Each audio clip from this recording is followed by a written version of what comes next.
Isang umaga, biglang nagchat sa akin si Kappa Girl ng napakahaba. Ang sabi niya, Tito Dogs, yung mga classmate ko, idol daw nila ako at sobrang bait nila sa akin. Gusto ko sila regaluhan ng mga ballpen, please. ganitong ballpen ang gusto iregalo ni Kappa Girl sa mga classmate niya. Pag binili mo ako niya, kamukha mo sa Daniel Padilla.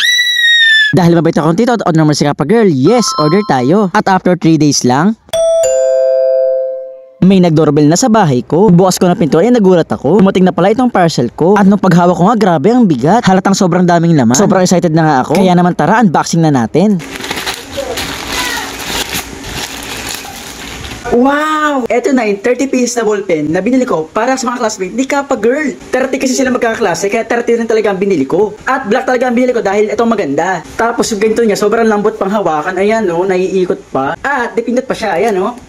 Siyempre, bago natin ito ipamigay sa mga classmate ni Kappa Girl, susubukan muna natin isa-isa. Susulat tayo sa papel para ma-check natin kung gumagana lahat. Kailangan kong gawin to para hindi nakakahiya magbigay, di ba? Nakakahiya naman kasi magbigay, mamaya gumagana yung iba naman hindi. Kaya ito, kahit sobrang dami, talagang inisa-isa ko. Gusto kong siguraduhin bago ipamigay, gumagana talaga lahat. So far, lahat naman magandang sulat. Nagandahan nga ako dito kasi makapal yung bawat hibla ng pagsulat. Oo, dito na pala tayo sa last one. At okay naman, lahat gumagana. Ito, kita nyo naman sa papel, ito ang ebidensya. Mukhang ready na natin ipamigay itong ballpen sa mga classmate ni Kappa Girl. Sigurado ako kapag nakita ni Kappa Girl, tuwang-tuwa talaga yon. Ko? Oo, ito na yun. Okay, Tito Dogs, ilagay mo na lang dito dahil ba mga festival na pinamigay ko sa mga classmate ko. Bye! Okay, Kappa Girl, ingat. Isang umaga, biglang nagchat sa akin si Kappa Girl ng napakahaba. Ang sabi niya, Tito Dogs, sabi niyo sa akin na oras daw ulit ako. Kaya naman, gusto ko regaluhan ng pentel pen ng mga teacher ko. ganito pala ang gustong iregalo ni Kappa Girl. Pag binili mo ako niyan, kamukha mo sa Daniel Padilla. Dahil mabait akong tito at honor naman si Kappa Girl, kaya naman yes, order tayo. At after 3 days lang,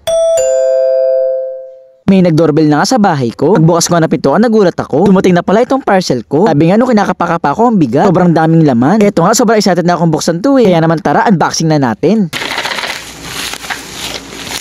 Okay, so mga kadugyot, eto ang regalo ni Kappa Girl sa mga teacher niya. 24 pieces na pentel pen na colored. At 24 pieces din na black. Ayan, para pwede silang mamili kung anong gusto nila. Kaya madami kasi lahat ng teacher bibigyan ni Kappa Girl. Kahit hindi niya teacher, bibigyan niya ng ganito. Siyempre, para naman hindi nakakahiyam ipamigay, binuksan ko nga muna. Check kasi natin isa-isa itong mga black at itong mga colored. Check natin kung sumusulat silang lahat. Kaya naman nakaready na itong whiteboard na pagsusulatan natin. Oo nga pala, bago ko subukan, magnetic nga pala to. Pagkatapos yung gamitin, ididikit nyo lang dyan sa whiteboard. Idikit na agad siya. O siya, ito nga sinusubukan ko na isa-isa. Masaya naman ako kasi lahat sila ay sumusulat. After nitong colored, itong mga black naman. Tingin ko kasi mas gamitin itong color black. Sobrang saya ko dahil lahat sila sumusulat. Walang hindi gumagana, lahat okay. Sobrang ganda nga, nakita kita sa malayo. Dahil makapalat malinaw ang sulat. Next naman, susubukan naman natin itong pangbura. Grabe o, napaka-effortless, ang dalin lang magbura. Ako sigurado ako pag nakita to ni Kappa Girl, tuwang-tuwa yun.